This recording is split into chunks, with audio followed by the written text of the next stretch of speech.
ಲೇ ಅಕ್ಕ ಒಬ್ಬ ಸೂಪರ್ ಆಗಿ ಕಾಣಿಸ್ಬೇಕು ಕಣೆ, ಗೊಂಬೆ ತರ ಕಾಣಿಸ್ಬೇಕು ನಮ್ಮ ಅಕ್ಕ. ಎಕ್ಸ್ಕ್ಯೂಸ್ ಮೀ,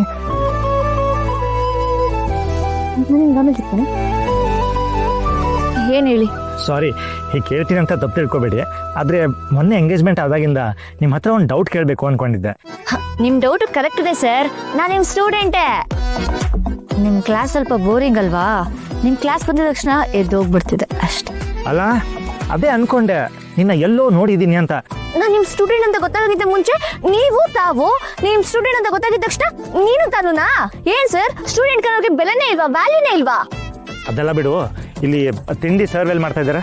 ಅಲ್ಲ, ನೀವ್ ಈಗ ತಾನೇ ಬಂದಿರೋದು, ಇನ್ನೂ ತಿಂಡಿ ಆಗಿಲ್ಲ. ಭಟ್ರು ಇನ್ನು ಈಗ ಒಲೆ ಹಚ್ತಾ ಇದಾರೆ. ಏನೋ ಇನ್ನೂ ತಿಂಡಿ ರೆಡಿ ಆಗಿಲ್ವಾ? ಇದು ಅರೇಂಜ್ಮೆಂಟ್ಸಾ? 9 ಗಂಟೆ ಆದರೂ ಇನ್ನೂ ಒಲೆ ಹಚ್ತಿದಾರೆ ಅಂದ್ರೆ ಹೇಗೆ? ಹೆಣ್ಣಿನ ಕಡೆ ತಾನೆ ಇದೆಲ್ಲ ಮಾಡ್ಬೇಕು. ಮತ್ತೆ ದಿಸ್ ಇಸ್ ರಿಯಲಿ ಬ್ಯಾಡ್. 9 ಗಂಟೆಗೆ ಸರಿಯಾಗಿ ತಿಂಡಿ ಆಗಬೇಕು, 1 ಗಂಟೆಗೆ ಲಂಚ್ ಆಗಬೇಕು, and by 7 you should have a dinner. After 7 you shouldn't eat anything. 7 ಗಂಟೆ ಮೇಲೆ ಏನು ತಿನ್ನಬಾರ್ದು. This is the discipline that you should maintain. ಇನ್ನೂ ತಿಂಡಿ ರೆಡಿ ಆಗಿಲ್ಲ, ಅಡುಗೆ ಈಗ ರೆಡಿ ಮಾಡ್ತಾ ಇದ್ದಾರೆ ಅಂದರೆ ವೆರಿ ಪುವರ್ ಅರೇಂಜ್ಮೆಂಟ್ಸ್. ಸರ್, ಈ ಅರೇಂಜ್ಮೆಂಟ್ಸ್ ಎಲ್ಲ ಮಾಡಿದ್ದು ನಿಮ್ ತಂದೆ ಅವರೇ. ಅವ್ರಿಗೋಗಿ ಹೇಳ್ಬಿಡಿ ಸರ್, ಇದೆಲ್ಲ ಪೋರ್ ಅರೇಂಜ್ಮೆಂಟ್ಸ್ ಅಂತ. ನನ್ಗೆ ಹೇಳಿದ್ರೆ ಏನ್ ಸರ್ ಯೂಸು? ನೋಡಿ, ಫಸ್ಟ್ ಆಫ್ ಆಲ್ ನಮ್ಮ ಅಕ್ಕ ನಿಮ್ಮ ಮನೆಗೆ ಬರ್ತಾರದೆ ನನಗೊಂದು ಚೂರು ಇಷ್ಟ ಇಲ್ಲ. ಏನೋ ದೊಡ್ಡವರೆಲ್ಲ ಸೇರಿ ಮಾಡ್ತಿರೋ ಮದ್ವೆ ಅಂತ ಇಷ್ಟ ಇಲ್ದಿದ್ರು ಬಂದಿದ್ದೀನಿ. ನನ್ಗೆ ತಲೆಗಿಲ್ಲ ಕೆಡ್ಸಿದ್ರೆ ಹಂಗೆ ನಿಮ್ಗೆ ಡಿಚ್ಚಿ ಹೊಡಿತೀನಿ. ರಿಲ್ಯಾಕ್ಸ್, ಲೆಕ್ಚರರ್ ನಾನು, ಸ್ವಲ್ಪ ರೆಸ್ಪೆಕ್ಟ್ ಇರಲಿ. ಮದ್ವೆ ಮನೇಲಿ ಯಾವ ಸೀಮೆ ಕಾಲೇಜ್, ಯಾವ ಸೀಮೆ ಲೆಕ್ಚರರ್ ರೀ? ರೀ ಏನ್ರಿ ಮಾಡ್ತಾ ಇದ್ದೀರಾ? ಈ ಮ್ಯಾನ್ ಹ್ಯಾಂಡ್ಲಿಂಗೆಲ್ಲ ಮಾಡಬಾರ್ದು. ಒಬ್ಬ ಹುಡುಗಿಯಾಗಿ ಹಿಂಗೆಲ್ಲ ಮಾಡ್ತೀರಾ? ನನಗೆ ನಿಮ್ಮನ್ ಕಂಡ್ರೆ, ನಿಮ್ಮ ಮನೆಯವ್ರ ಕಂಡ್ರೆ ನಾನು ಹಿಂಗೆ ಆಡೋದು.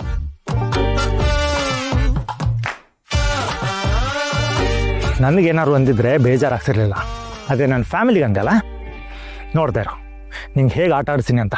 ಈ ಲೆಕ್ಚರರ್ ಮನ್ಸು ಮಾಡಿದರೆ ಸ್ಟೂಡೆಂಟ್ಸ್ನ ಹೇಗೆ ಆಟ ಆಡ್ತಾನೆ ಅಂತ ಗೊತ್ತಾಗುತ್ತೆ. ನಾವು I will attack your family. ತಿರ್ಗಾಯುಷ್ಮಾನ್ ಭವ, ತಿರ್ಗ ಸುಮಂಗಲಿ ಭವ. ಏನಿದು, ಎಷ್ಟು ವರ್ಷ ಆಯ್ತು ನೀನ್ ನೋಡಿ? ಚೆನ್ನಾಗಿದ್ಯಾ ಬಾವಾ? ಅಕ್ಕನ ಹತ್ರ ಮಾತಾಡೋ ಅಭ್ಯಾಸ ಇನ್ನೂ ಬಿಟ್ಟಿಲ್ವಾ ನೀವು? ಅದನ್ನ ಹ್ಯಾಕ್ ಬಿಡಕ್ಕಾಗತ್ತಮ್ಮ? ನನ್ ಜೊತೆಯಲ್ಲೇ ಇರೋದು, ನಾನು ಇರೋವರೆಗೂ ಇರುತ್ತದು. ಅದನ್ನ ಬಿಡಕ್ಕಾಗತ್ತಾ? ಹೇಗಿದ್ಯಾ ನೀನು? ಚೆನ್ನಾಗಿದ್ದೀವಿ. ಒಬ್ಳೇ ಬಂದ್ಯಾ? ಎಲ್ಲಿ ನಿಮ್ಮ ಯಜಮಾನ್ರು, ಮಕ್ಕಳು? ಅಷ್ಟು ದೂರದಿಂದ ಇಬ್ರು ಬರಕ್ಕಾಗತ್ತಾ? ಅವ್ರಿಗೆ ಡ್ಯೂಟಿ ಹಚ್ಬಿಟ್ಟು ನಾನು ನಮ್ಮನೆ ಫಂಕ್ಷನ್ ಅಟೆಂಡ್ ಮಾಡಕ್ ಬಂದಿದ್ದೀನಿ. ನನಗಿಷ್ಟ ಆಗೋದೆ ಈ ನಿನ್ನ ಅಕ್ಕರೆ. ನಂಗೆ ತುಂಬಾ ತುಂಬಾ ಖುಷಿ ಆಯ್ತು. ಅನು, ನಿಮ್ಮ ಅಕ್ಕ ಶಾಂತಿ ಯಾವಾಗ್ಲೂ ಹೇಳ್ತಾ ಇದ್ಲು, ಸಂಭ್ರಮ ಅಂದ್ರೆ ಮನೆ ತುಂಬಾ ಜನ ತುಂಬಿ ತುಳುಕ್ತಾ ಇರಬೇಕು, ನಮ್ಮವರು ತಮ್ಮವರು ಅಂತ ಎಲ್ಲ ಕೆಲಸ ಕಾರ್ಯಗಳಲ್ಲಿ ಭಾಗಿಯಾಗಬೇಕು ಅಂತ. ಇಲ್ಲಿ ಎಲ್ಲರೂ ಇದ್ರು, ಆದ್ರೆ ಏನೋ ಒಂದು ಕೊರತೆ ಇತ್ತು. ಶಾಂತಿ ಒಡಹುಟ್ಟಿದವಳಾಗಿ ನೀನ್ ಬಂದು ಪರಿಪೂರ್ಣತೆ ಆಯ್ತು. ಅವನು ನಮ್ಮೆಲ್ರಿಗೂ ಹಾಗೆ ಅಲ್ವಾ ಬಾಬಾ? ಇವತ್ತಿನ ಬದುಕು ನಾಳೆ ನೆನಪು, ನೆನಪುಗಳಲ್ಲೇ ಬದುಕ್ತೀವಿ, ನೆನಪುಗಳಾಗೆ ಹೋಗ್ತೀವಿ. ಅಕ್ಕಂತರ ಶಾಂತಿ ಒಡಹುಟ್ಟಿದವಳಾಗಿ ನೀನ್ ಬಂದ್ಮೇಲೆ ಈ ಮದುವೆಯ ಪ್ರತಿ ಕ್ಷಣವೂ ನೆನಪಲ್ಲಿ ಉಳಿಯೋದಂತೂ ಕನ್ಫರ್ಮ್. ಅದ್ ನೆನಪಲ್ಲಿ ಉಳಿಬೇಕು ಅಂದ್ರೆ ಎಲ್ಲ ಸರಿಯಾಗಿತ್ತು, ಎಲ್ಲರೂ ಜೊತೆಲಿರ್ಬೇಕಲ್ವಾ ಭಾವ?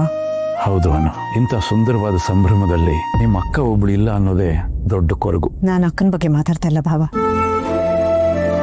ಯಾರ ಬಗ್ಗೆ ಮಾತಾಡ್ತಿದ್ಯಾ ನೀನು? ನಾ ಹೇಳೋ ಮಾತನ್ನ ತಾಳ್ಮೆಯಿಂದ ಕೇಳಿ ನನ್ನ ಮಾತಿಗೆ ನೀವು ಬೆಲೆ ಕಟ್ತೀರಾ ಅನ್ನೋ ಹಾಗಿದ್ರೆ ಮಾತ್ರ ಹೇಳ್ತೀನಿ. ಇದು ಒಳ್ಳೆ ಕಥೆ ಆಯ್ತಲ್ಲ. ನೀನು ಅಪರೂಪಕ್ಕೆ ನಮಗೋಸ್ಕರ ಬಂದಿದ್ಯಾ, ನಿನ್ ಮಾತು ನಾನು ಕೇಳಲ್ವಾ? ಅದೇನು ಅಂತ ಹೇಳು. ಹೌದು, ಅಕ್ಕ ಇದ್ದಿದ್ರೆ ನಾನು ನೀವು ಈ ಕಟ್ಕೋತಾ ಇರೋ ಈ ನೆನಪುಗಳು ಇನ್ನು ಎಷ್ಟು ಚೆನ್ನಾಗಿರೋದಲ್ವಾ? ಈ ಸಂಭ್ರಮ ಎಷ್ಟು ಜೋರಾಗಿರ್ತಾ ಇತ್ತು ಅಲ್ವಾ? ಹೌದು ಅನು, ನಿಮ್ಮ ಅಕ್ಕನ ನೆನಪು ನಂಗೆ ತುಂಬಾ ಕಾಡ್ತಾ ಇದೆ. ನಾನು ಅವಳನ್ನ ಮಿಸ್ ಮಾಡ್ಕೋತಾ ಇದ್ದೀನಿ. ಅಕ್ಕನ್ನ ನೀವು ತುಂಬಾ ಪ್ರೀತಿಸ್ತೀರಾ. ಈ ಸಂಭ್ರಮದಲ್ಲಿ ಅಕ್ಕ ನಿಮ್ ಜೊತೆ ಇಲ್ಲ ಅಂತ ಅವಳನ್ನ ತುಂಬಾ ಮಿಸ್ ಮಾಡ್ಕೋತಾ ಇದ್ದೀರಾ. ಅದೇ ರೀತಿ ವಿನಯ್ ಕೂಡ ಅಲ್ವಾ? ಇದು ಅವನ್ ಫಂಕ್ಷನ್, ಇಷ್ಟೆಲ್ಲ ಸಡಗರ ಅವನಿಗೋಸ್ಕರ. ಈ ಜಗತ್ನಲ್ಲಿ ಅವನು ಯಾರನ್ನಾದ್ರೂ ತುಂಬಾ ಇಷ್ಟಪಡ್ತಾನೆ ಅನ್ನೋ ಹಾಗಿದ್ರೆ ಅದು ಕೃಷ್ಣ ಅಲ್ವಾ ಬಾವ? ಇಬ್ರು ಅಣ್ಣ ತಮ್ಮ ಅನ್ನೋದಕ್ಕಿಂತ ಬೆಸ್ಟ್ ಫ್ರೆಂಡ್ಸ್. ನಿಮ್ಗೆ ಬೇಕೋ ಬೇಡವೋ, ಗೊತ್ತೋ ಗೊತ್ತಿಲ್ದೇನೋ, ಇಬ್ರು ಯಾವಾಗ್ಲೂ ಜೊತೆಲೇ ಇರ್ತಾರೆ. ಕೃಷ್ಣನ ನೀವು ಈ ಮದುವೆಯಿಂದ ದೂರ ಇಟ್ರೆ ವಿನಯ್ ಕೃಷ್ಣನ ಮಿಸ್ ಮಾಡ್ಕೊಳಲ್ವಾ ಭಾವ? ಅಕ್ಕ ಇಲ್ದೆ ನಿಮಗೆ ಹೇಗೆ ನೆನಪುಗಳು ಖಾಲಿ ಖಾಲಿ ಅನ್ನಿಸ್ತಾ ಇದೆಯೋ, ಹಾಗೆ ನಾಳೆ ವಿನಯ್ ಮದುವೆ ನೆನಪುಗಳಲ್ಲಿ ಕೃಷ್ಣ ಇಲ್ಲ ಅನ್ನೋದು ಖಾಲಿ ಖಾಲಿ ಅನ್ಸಲ್ವಾ? ಅದಕ್ಕೆ ಕಾರಣ ನೀವಾಗ ಹೋಗ್ಬಿಡ್ತೀರಾ ಭಾವ.